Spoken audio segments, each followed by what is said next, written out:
은혜로운 찬양 감사합니다. 곡식을 심는 것은 1년지게라고 하고 나무를 심는 것은 10년지게, 그리고 사람을 심는 것을 종신지게 혹은 100년지대계라고 합니다. 우리가 어떤 일을 위해서 계획을 세우거나 준비할 때에 멀리 바라봐야 한다는 의미이기도 하죠. 근시안적인 안목을 가지고 준비하면 안 됩니다. 준비하는 사람은 멀리 봐야 합니다. 멀리 본 만큼 그만큼을 준비할 수 있는 것이고 또 갈 수 있는 것이고 바라본 만큼 갈 수 있기 때문에 멀리 바라보라는 것이죠. 한 아버지와 아들이 밭을 갑니다. 근데 밭을 가는데 아버지가 밭을 갈면 반듯하게 가라. 근데 아들이 밭을 갈면은 삐뚤 빼뚤 삐뚤 빼뚤 이러고 가는 거예요. 그래서 아들이 궁금하니까 물어봅니다. 아버지, 저는 왜 이렇게 밭을 갈면 삐뚤빼뚤해져요? 아버지는 이렇게 똑바로 가는데 저도 똑바로 간다고 하는데 왜 이럴까요? 그러니까는 아버지가 이렇게 얘기해 줬다 그래요. 너가 밭을 갈 때 코앞을 바라보고 밭을 갈면 그 삐뚤빼뚤해지는 거고, 저 멀리 있는 나무를 바라보고 나무를 기준 삼아서 갈면 반듯하게 갈 수 있다. 그렇게 얘기해 줬다 그래요. 우리가 인생이라는 밭을 갈 때 어디를 바라보느냐에 따라서 그 인생이 반듯하게 가기도 하고 혹은 삐뚤 빼뚤 이리 갔다 저리 갔다 방황했다 돌아왔다 하기도 하는 거예요. 그래서 우리는 우리 인생을 살아갈 때 멀리 바라봐야 합니다. 얼마만큼 멀리 바라보느냐에 따라서 그 인생이 반듯하게 가기도 하고 삐뚤빼뚤 방황하며 가기도 하기 때문에 그렇죠. 그래서 주님께서 우리에게 방황하지 않고 갈 수 있는 곳을 가르쳐 주셨습니다. 마태복음 6장 33절 상반절 말씀에 이렇게 말씀하시죠. 너희는 먼저 하나님의 나라와 하나님의 의를 구하라. 그러니까 하나님의 나라와 하나님의 의를 먼저 구하면 방황하지 않고 갈 수 있는 거예요.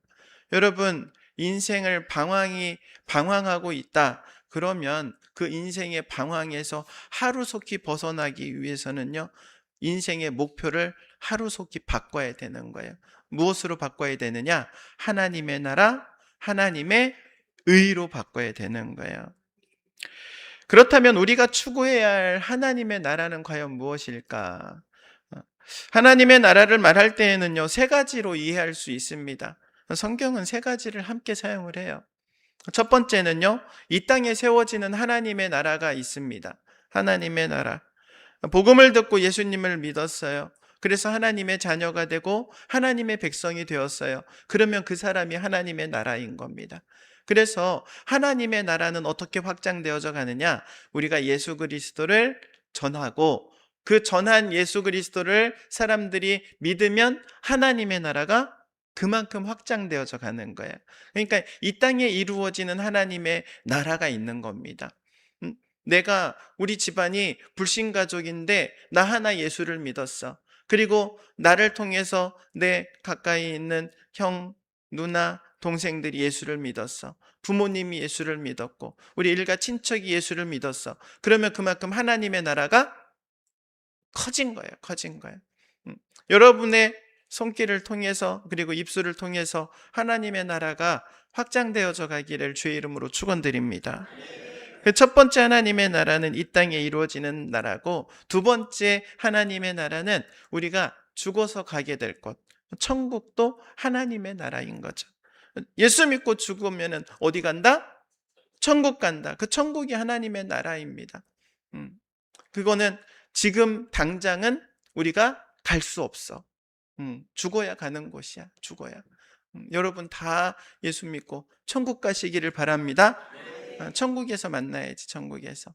그리고 세 번째 하나님의 나라가 있습니다. 이 세 번째 하나님의 나라는요, 궁극적인 완성된 하나님의 나라예요.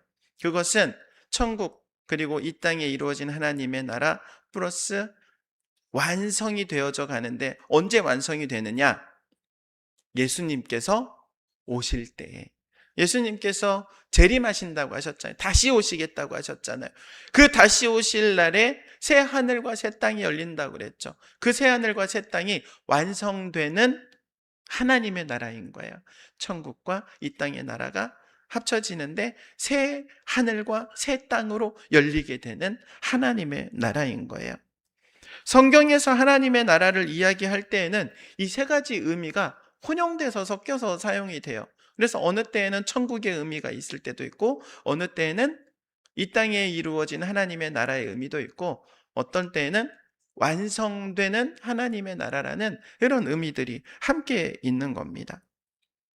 그래서 성경을 볼 때에는 문맥에 따라서 도대체 지금 말씀하고 있는 하나님의 나라가 무엇을 말하고 있느냐 잘 봐야 되는 거죠.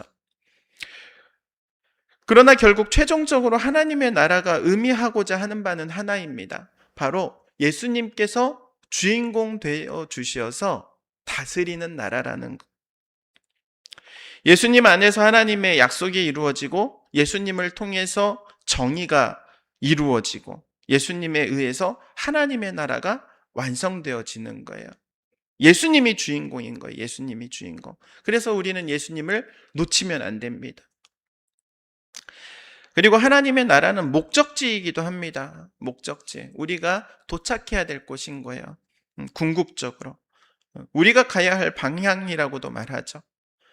거기에 따라 하나님의 의는 그 목적지를 향하여 가는 방법이에요. 우리가 목적지를 가는데 걸어서 갈 수도 있고 차 타고 갈 수도 있겠죠. 뛰어갈 수도 있고 방법. 하나님의 의는 하나님의 나라를 가기 위한 방법인 거죠. 성경에서 말씀하시는 하나님의 의, 하나님의 나라에 들어가기 위한 방법으로서 하나님의 의는 일반적으로 이렇게 말합니다. 하나님께 받아들여질 만한 조건을 갖추는 것. 그러니까 하나님의 뜻에 일치하고 그 표준에 맞춰 사는 것, 그 표준에 맞게 행동하는 것, 그게 바로 의라는 거예요. 의. 하나님의 의. 하나님께서 말씀 주셨고 그 말씀에 내 삶을 맞추는 게 바로 의라는 거예요. 성경에 보면 한 율법교사가 예수님을 찾아오죠. 찾아와서 이런 질문을 합니다. 제가 영생을 얻으려면 어떻게 해야 됩니까? 그러죠. 그러니까 예수님께서 뭐라고 말씀하시냐면은 오히려 반문하세요. 율법에는 뭐라고 기록되어 있고 너는 어떻게 읽느냐? 그럽니다. 그러니까는 이 율법교사가 거기에 대해서 이렇게 대답을 하죠. 네 마음을 다하고 목숨을 다하고 뜻을 다하고 힘을 다하여 내 하나님을 사랑하라. 그리고 내 이웃을 내 몸과 같이 사랑하라 하셨습니다. 그러니까 예수님께서 딱 한마디 하시죠. 그대로 행해라. 그러면 살리라. 그러죠. 여러분, 하나님께서는 우리에게 이미 말씀을 주셨어요. 그리고 그 말씀을 따라 살아가는 게 바로 의라는 거죠. 하나님의 의는 삶의 전 영역에서 하나님의 뜻에 일치시키는 것을 의미합니다.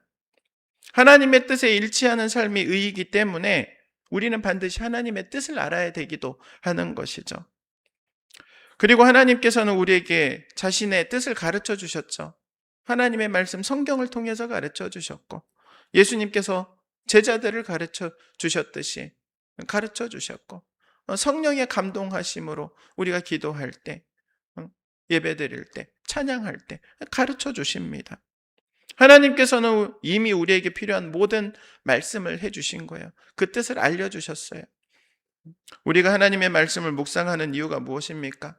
하나님의 뜻을 깨닫기 위함이고 깨달은 말씀을 가지고 결단하고 그것을 내 삶의 행동으로 실천하기 위함인 거잖아요. 그런데 내 힘으로 내 힘과 능력으로는 부족해요.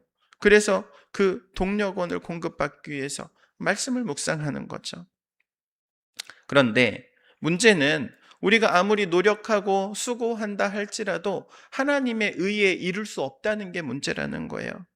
왜냐하면 100가지를 잘 지켜도 하나라도 실수하면 나머지 100개가 다 무효가 돼버리기 때문에 그렇습니다. 유대인들 가운데 바리새파 사람들, 이 사람들은 얼마나 대단한 사람들인지 몰라요. 하나님께서 주신 율법 10계명을 지키기 위해서 그들은 세부 항목을 세웠어요.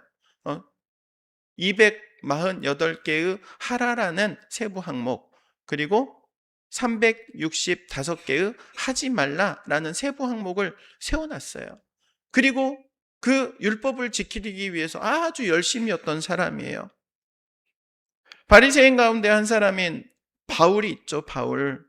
바울은요, 자신이 바리새인이라는 것에 대해서 큰 자부심을 가졌던 사람이기도 해요. 왜냐하면은 그 세부 항목을 하나도 범하지 않고 다 지켜왔기 때문에 그렇죠. 철저하게 율법을 지켜왔습니다. 그런데 그가 예수님을 만나고 그가 깨달아요. 무엇을 깨닫냐면은 율법을 내가 지킨다고 지켜왔는데 그게 지킬 수가 없는 거구나. 오히려 내 죄만 깨달았다고 고백하죠. 로마서 3장 20절 말씀에 이렇게 말씀합니다. 그러므로 율법의 행위로는 하나님 앞에서 의롭다고 인정받을 사람이 아무도 없습니다. 율법으로는 죄를 인식할 뿐입니다. 자신은 율법을 지켜서 하나도 흐트러짐 없이 살아왔잖아요. 그럼에도 불구하고 그가 맺은 결론이 무엇이냐? 율법으로는 죄를 인식할 뿐이다. 죄만 생각난다는 거예요. 내가 내 의롭지 못함만 생각난다는 거예요. 말씀을 지키고 의롭게 살려고 애쓰면 애쓸수록 오히려 하나님의 의로부터 멀어지고 있는 내 자신을 발견했기 때문에 그렇습니다. 그래서 더더욱 하나님의 의에 대한 갈급함이 있는 거죠. 하나님에 대한 의의 갈급함.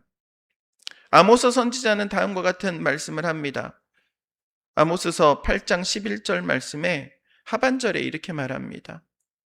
사람들이 배고파 하겠지만 그것은 밥이 없어서 겪는 배고픔이 아니다. 사람들이 목말라 하겠지만 그것은 물이 없어서 겪는 목마름이 아니다. 주의 말씀을 듣지 못하여서 사람들이 굶주리고 목말라 할 것이다. 이렇게 말씀합니다.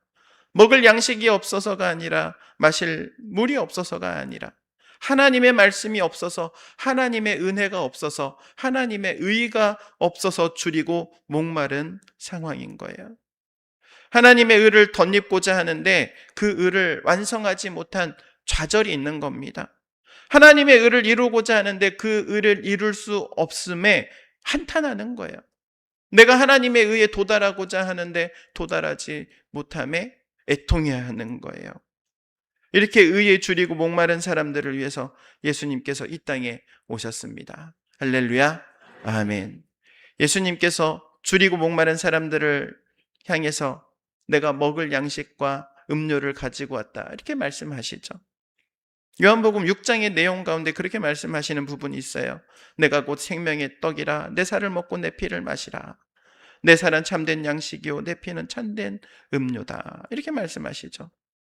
예수님의 살을 먹는 사람이 굶주림이 해소되고 예수님의 피를 마시는 그 사람이 목마름이 해결될 거라고 하십니다.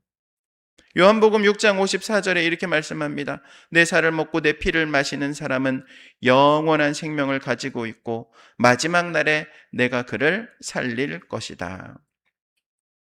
예수님의 살과 피, 이것은 오늘날 그리스도인들이 성찬식을 통해서 먹고 마시는 성찬을 의미합니다. 예수님께서 이렇게 의에 줄이고 목마른 이들을 위해서 자신의 몸을 십자가에 내어주심으로 몸을 찢기셨고 그리고 모든 피를 다 흘려주셨습니다. 그리고 예수님은 하나님의 뜻을 분명하게 밝히셨죠. 요한복음 6장 40절 말씀에 이렇게 말씀합니다. 또한 아들을 보고 그를 믿는 사람은 누구든지 영생을 얻게 하시는 것이 내 아버지의 뜻이다. 하나님의 뜻이 무엇이라고요?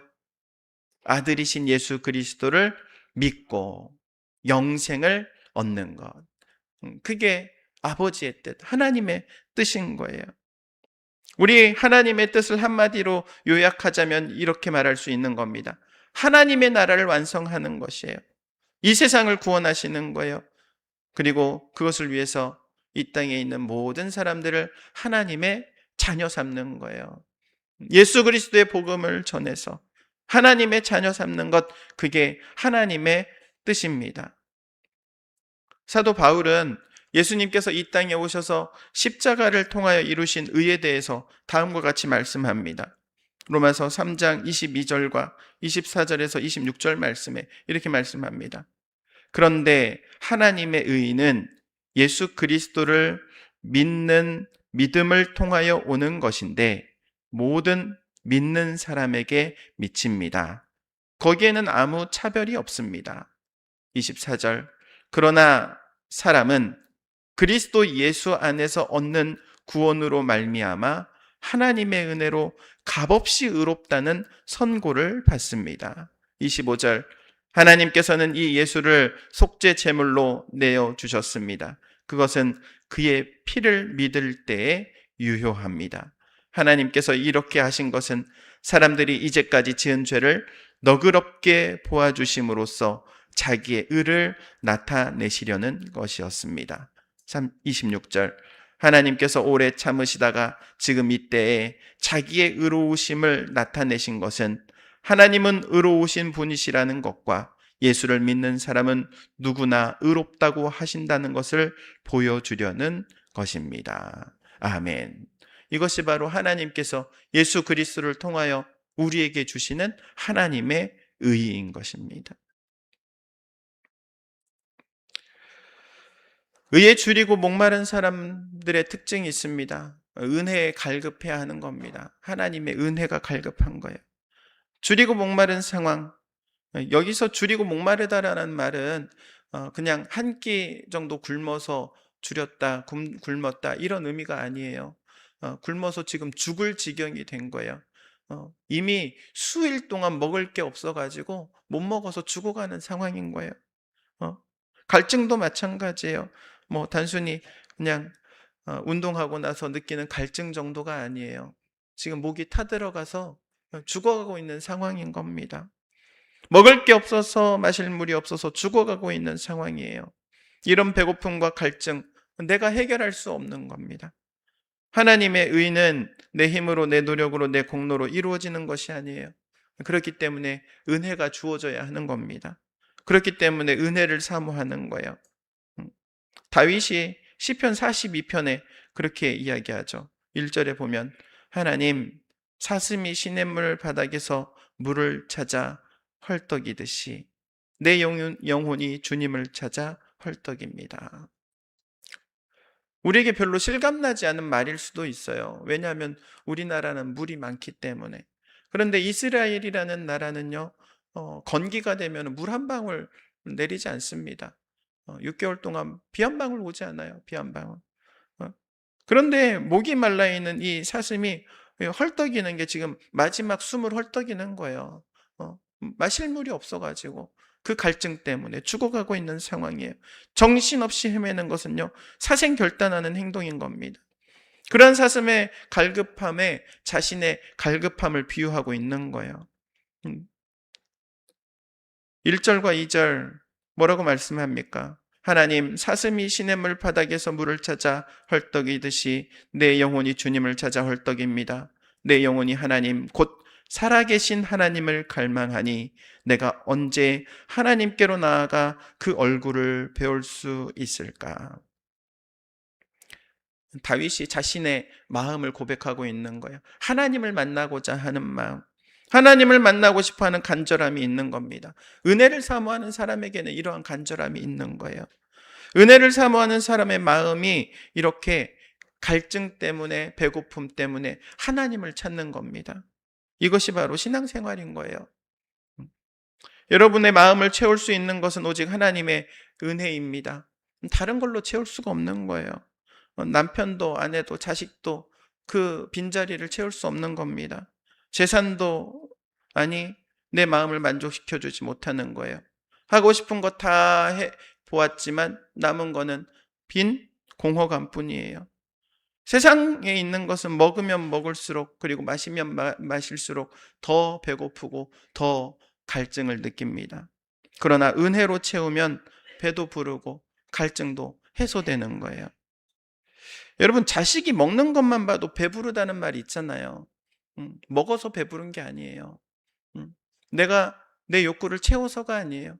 하나님께서 채워주시면 배부른 거예요. 하나님께서 채워주시니까는 그 갈증이 해소가 되는 거예요. 하나님께서는 은혜를 끝없이 부어주십니다. 잠깐 부어주시고 됐다, 이 정도 됐으니까 가라, 그러지 않으시는 거예요. 구하는 이에게 더 주시는 줄로 믿습니다. 이 시간도 주님 말씀을 주십시오. 은혜를 주십시오. 응답을 주십시오. 사모하는 심령 가운데 주님께서 생수를 부어주시는 줄로 믿습니다. 필요한 은혜를 주시되 하나님께서는요, 주고 또 주어도 달라고 하면 더 주시는 거예요. 이만하면 되었다, 그만하고 가라, 그러지 않으시는 거예요. 구하는 자에게 더 주시는 것이 천국의 법칙입니다. 여러분, 하나님 앞에 구하시기를 바랍니다. 다른 무엇보다도 은혜를 구하시기를 바라요. 믿음을 구하시기를 바라요. 그래서 교회 안에서도 보면은 은혜를 받고 믿음이 자라나는 사람은요, 계속해서 은혜를 받고 계속해서 자라납니다. 믿음이 성장해요. 그런데 겉모습만 그럴듯한 사람들은요, 변함이 없어요. 그냥 겉모습만 그럴듯해 보이는 거예요. 계속 신앙은 오히려 뒷걸음질 치는 거게. 은혜를 간절히 사모하는 사람에게 하나님께서 은혜를 한없이 주시는 줄로 믿으시기 바랍니다. 오늘 예수님께서 말씀하시죠. 의에 줄이고 목마른 사람이 복이 있다. 하나님의 은혜를 구하는 이가 복이 있다는 거예요. 왜? 구하는 이에게 주실 것이기 때문에. 그에게 풍족하도록 베풀어 주시는 하나님의 은혜가 있기 때문에. 여러분에게 이러한 은혜가 충만하시기를 주님의 이름으로 축원드립니다. 기도하겠습니다.